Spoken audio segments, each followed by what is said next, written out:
the questions that I most commonly get asked by students is how do they go about studying auditing and actually getting through all of the material?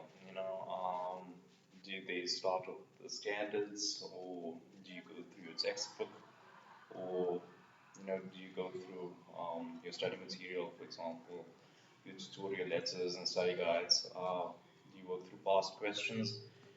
Do you do a combination of the above? So yeah, that's quite a hot question. I don't think that there's ever a year that goes by without that question being asked. And in this video, I'm going to try and break it down as simply as possible for you guys, especially if you are in your final year or you're doing your honors, because like you would have seen by now, the way auditing gets asked is very different from what you would have been experiencing in your second year, or if you did it in first year. I don't think any universities do cover it in first year though, but you get the idea of what I'm saying, right? So yeah, the starting point for this entire thing, I would say, if you are studying auditing, is if you do have a textbook. Um, and typically you guys use auditing notes, I think, for auditing. Not a bad idea to use that. I personally made use of that. And it's good to give you a general grasp as to, what the principles contained in the subject are. Obviously, it's not a swatting exercise, so you're not expected to memorize the entire book, and you're not going to get the entire book in your assessments. And that you would have known, especially when it comes to things like your cycles.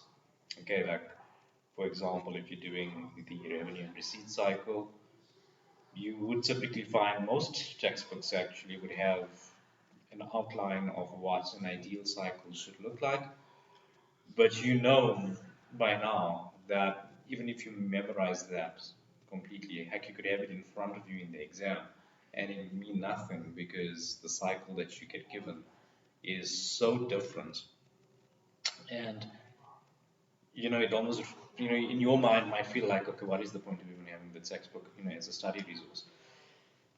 And that's where you need to know how to use what you have. So the thing is that the textbook is to help build up those principles to actually give you that foundation and structure, right? So let's start with your preliminary engagement activities.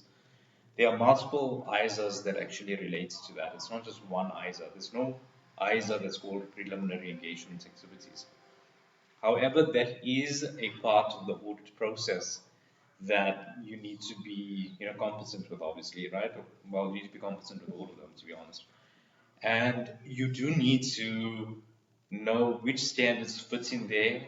If there's any other legislation that fits in there, what are all of the considerations that come in? Because remember, you will get an integrated question, but even in real life, you can't compartmentalize that side of the process into, oh no, it's just dealing with one standard. It doesn't work that way. You would notice by now there's ethical considerations, there are Companies Act considerations.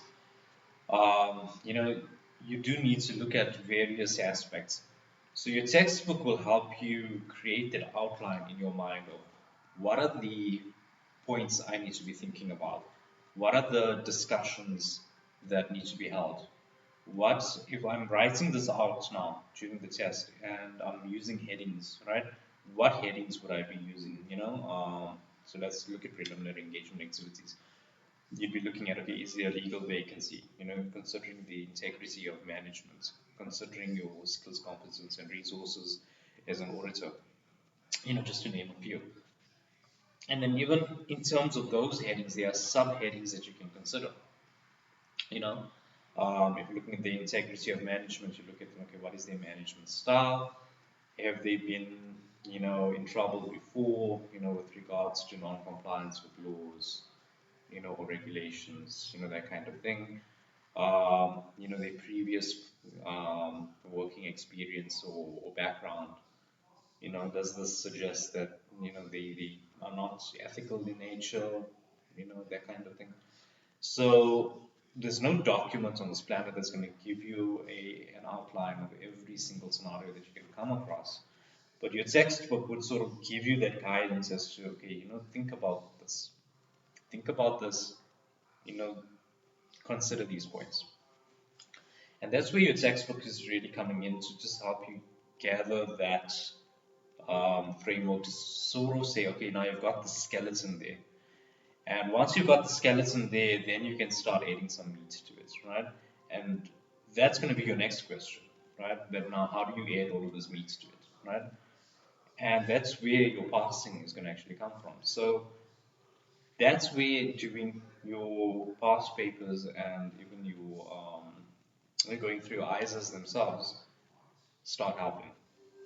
So your ISAs are very detailed in terms of things like procedures, considerations, scenarios, factors to consider. The appendices to the ISAs as well, pretty detailed, So obviously, if you're in CTA, you can take these with you into the exam. If you're in undergrad, you can't at this point, but I don't know if all universities apply that rule, or if it's just certain ones. My honest opinion, I think that you guys should start getting used to that whole process from now, but obviously not all of you may intend on doing CTA, but I think it's a good idea to start getting you guys into that, you know.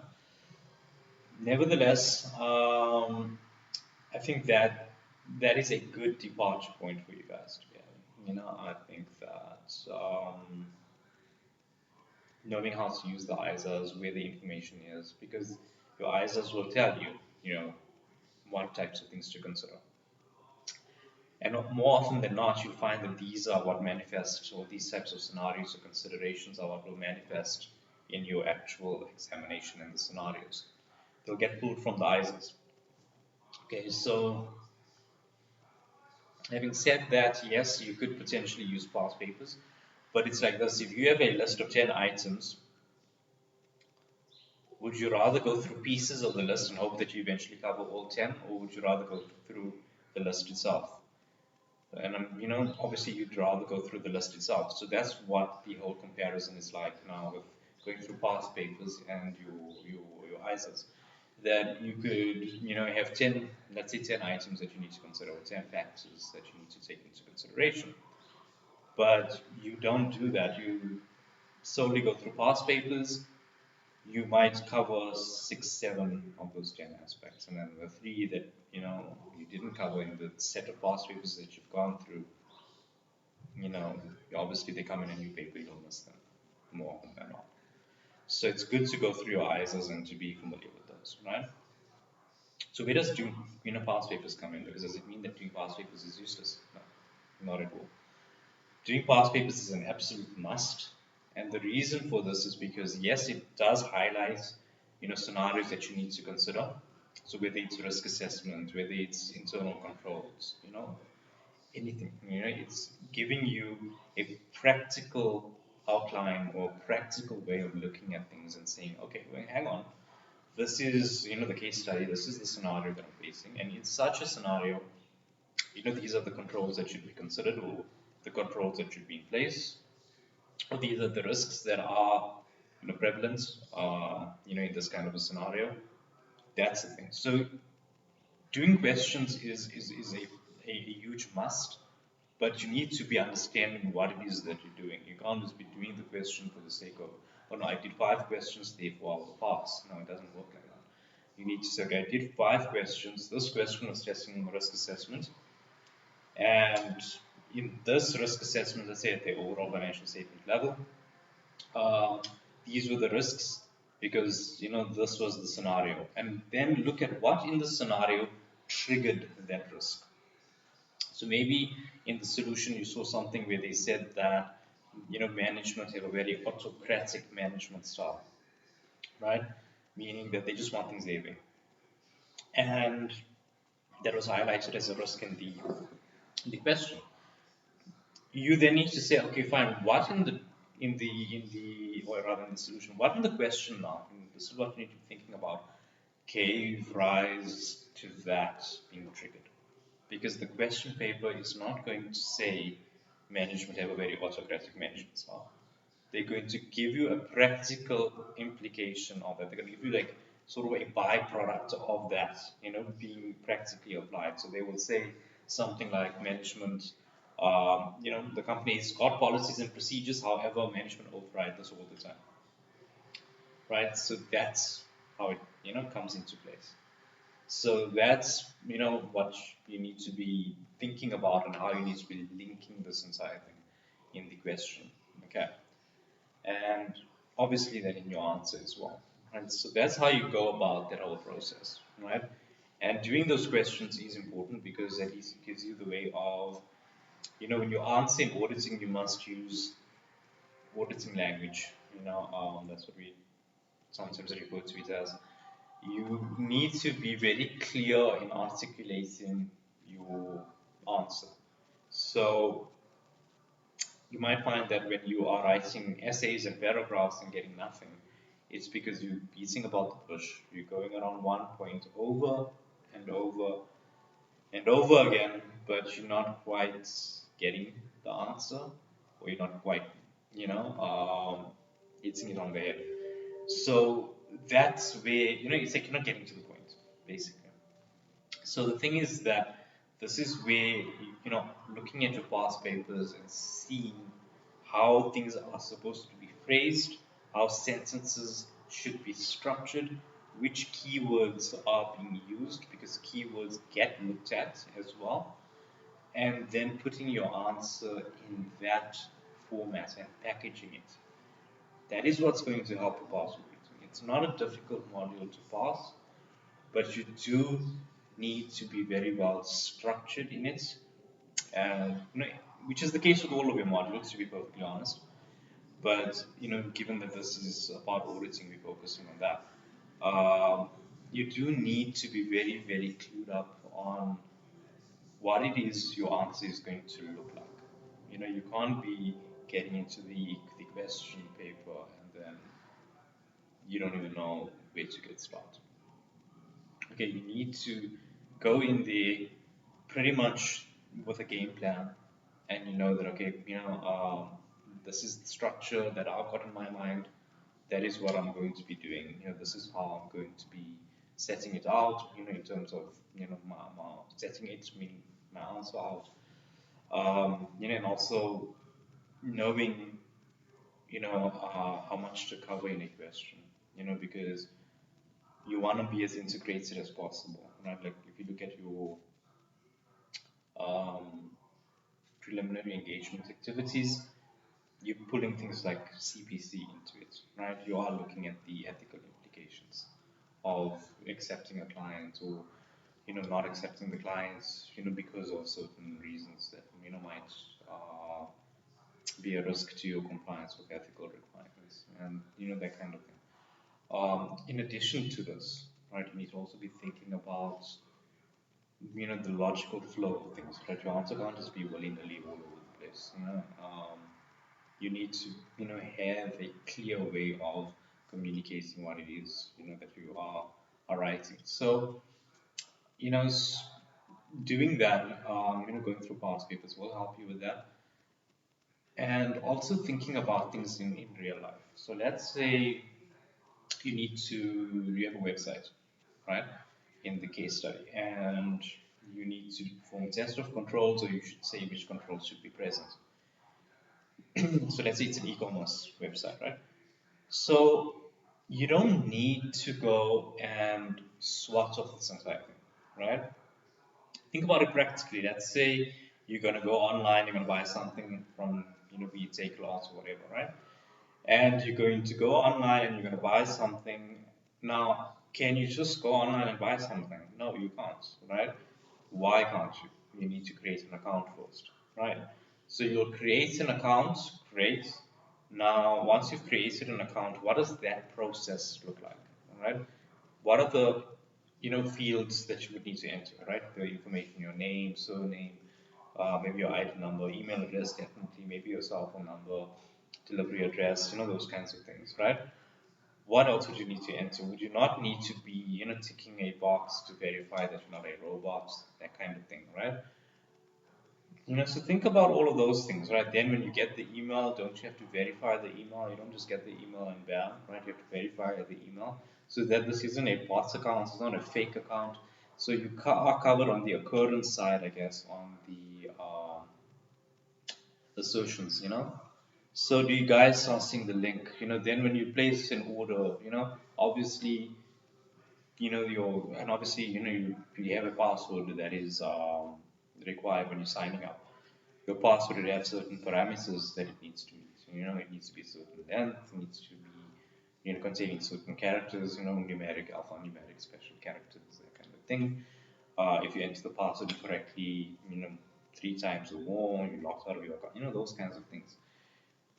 That happens practically, right? So are those not controls?